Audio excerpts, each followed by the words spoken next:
Welcome to the podcast, Glory Be Thy Night Alpha. Today, we'll be discussing the ins and outs of how to confidently and successfully approach a group of women. First, let's talk about the mindset you need to have when approaching a group of women. It's important to remember that these women are more than likely just as nervous as you are, so the key is to keep the energy light and friendly. Don't approach the group with an aggressive attitude, as this will likely intimidate them and make them feel uncomfortable.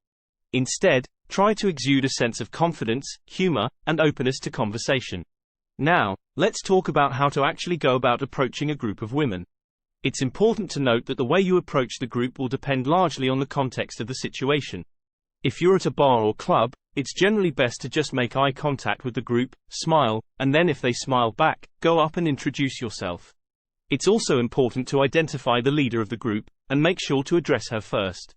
In a more casual setting, like a coffee shop or bookstore, it's also important to make eye contact and smile, but it's also a good idea to make a comment about something in the environment or about the group itself. For example, you could comment on the interesting book the group is discussing or the great latte art in the shop.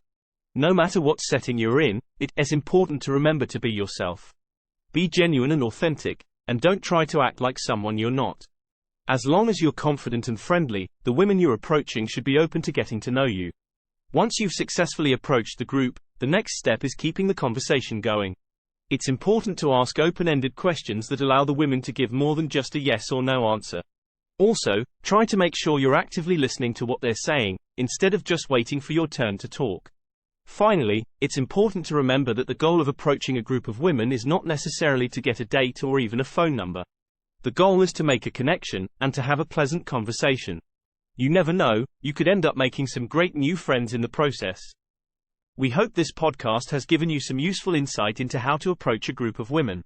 Remember, the key is to stay confident and be yourself, and you'll be able to make some great connections. Thanks for listening, and we'll see you next time.